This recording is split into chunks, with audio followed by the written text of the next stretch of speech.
Менің аты-жөнім Досмағамбетова Раушан.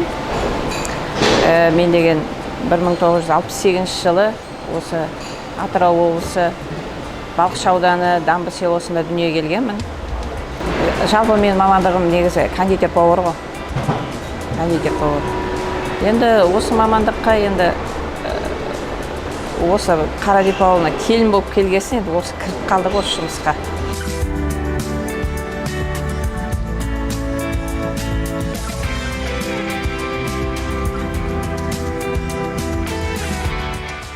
Мені жалпы осы жұмысқа менің енем осында 40 жыл еңбек етті. Қазір деген өзі зейнеткерлікте сол кісі қасына алып, сол кісі осыда Шудабаева Баян деген апамыз сол кісі үйретті. Осында 40 жыл еңбек етіп, жаңа мастер болып, сол кісі үйретіп, қасына алып, содан сөйтіп үйреніп кетті. Менің жолдасым да осында Шудабаев қайырмада 30 жыл еңбек етіп кетті. Қазіргі уақытта мысалы Шудабаева Нұрсұлу қайынсың жасап жатыр. Жалпы теміржолшылар жанұясына келген династия.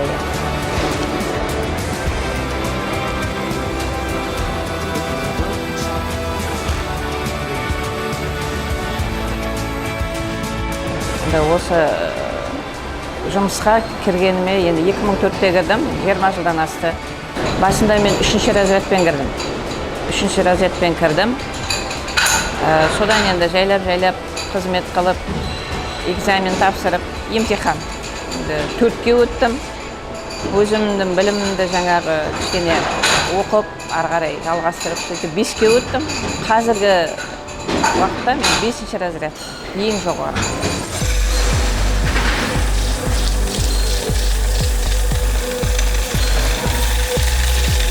Вагон жөндейміз, вагонның жалпы дөңгелектерін жөндейміз.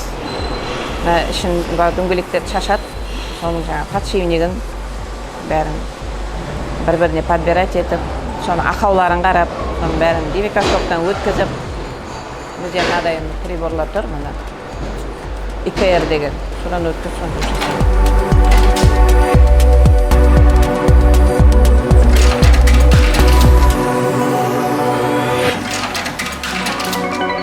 Мен мына қазір 15 роликті өткіздім, мінекей 15 шықты. Мұнаның бәрінің жаңағы диаметрлері, группалары бір. Бұның диаметрі 32 болады, мына айналасы. Биіктігі 52 болады.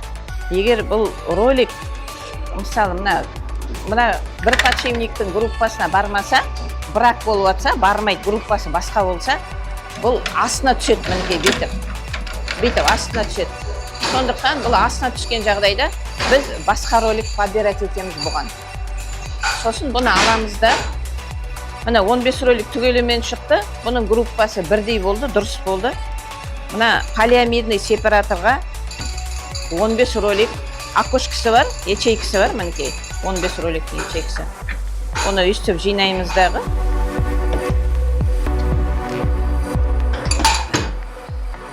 Мынау сыртқы обоймасы, өйстіп аламыз да.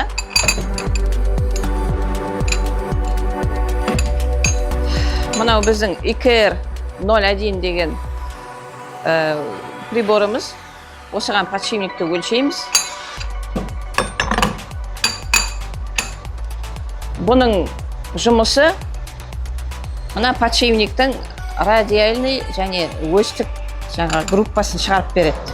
Қазір өлшейміз.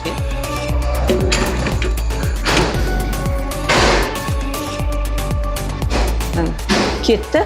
Бұның жұмысы мынаны 15 ролигін тексереді. Мына біз 15 роликті өлшедік. Мына бір подшипникке жинадық. Мінекей радиальды 0,10, осевой 11. Бұл дұрыс нәтиже. Мынауымызды өлшедік. Енді бұны аламыз да, номерін жазамыз. Деймде, мінекей заводын жазам. Бұл подшипнигіміз новый түрі.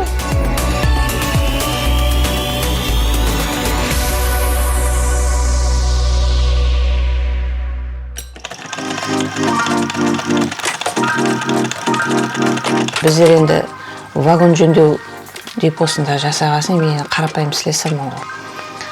Бірақ сол ауыр жұмыс жасаймыз, бірақ енді үйге келгенде осыменен демаламын мен.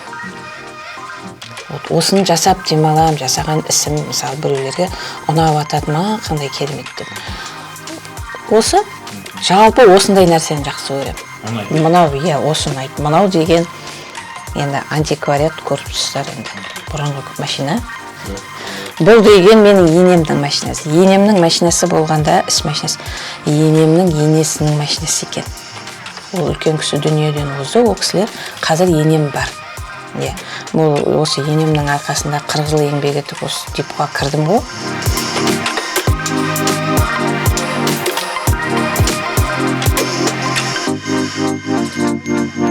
Мен деген мектеп оқып жүргеннен әуес болдым өзім. Себебі менің әкем деген етікші болды. Оша сапожник дейді ғой. Былғардан керемет, оюлап тұрып етік тігеді. Сол қасында жүреміз, енесін сабақтап береміз. Жаңағы былғарысын суға салып қоямыз. Сондай-сондайлар. Былғарын суға салып, жібітіп алып жасайды ғой несті. Содан жайлап үйрендім. Бара-бара мен анандай жақсы маталарды жақсы көрем. Осындай дүниелерді жасадым. Мына мектепке барғанда мынадай жаңа тақта сүртуге алып келдіңдер дейді ғой мектепте. Осындайдан жасадым. Сосын жайлап тоқып үйрендім. Бірінші тоқып жаңағы шарфик дейді ғой кезінде. Шарфик тоқып үйрендім. Содан жайлап телпек тоқып үйрендім. Сөйтіп осындай дүниелерді жақсы көрем жалпы.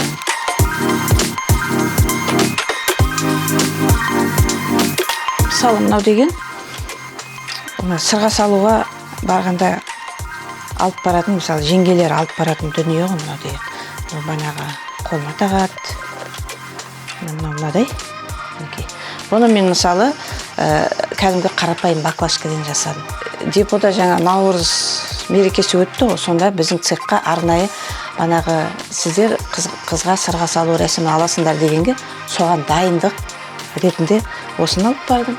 Сосын мынау жаңағы қыздың астына салатын мына көрпе. Осындай дүниелерді жасадым.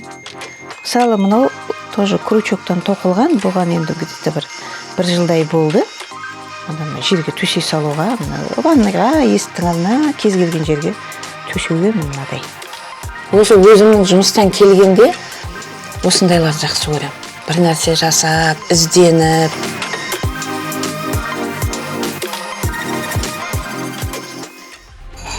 Қыз балаларға енді осы жұмысқа енді кішкене қиындау, бірақ әркімнің өзінің талпынысына қарай ғой. Қалай талпынасың солай. Қатты бір анандай қиналып, стресс алдым деп айта алмаймын. Ондай жағдайда біздерде коллектив жақсы ғой. Жалпы бір-бірін көтермелеп, бір-біріне демеу беріп, басу беріп отырады. Ұжым жақсы. Осы ұжымның жақсылығынан жүрміз ғой осында. Бұл енді бұлда жұмыста жасау үшін енді кішкене темірдің арасында жүргесін адамға кішкене сабыр керек та. Сабырмен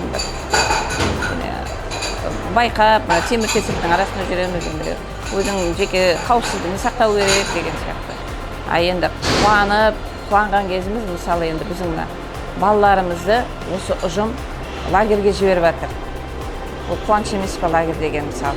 Балдарымызбен бірге сол балдарды сопровождающий дейді ғой, соларменен енді 2-3 рет лагерге барып келдік. Жақсы емес пе?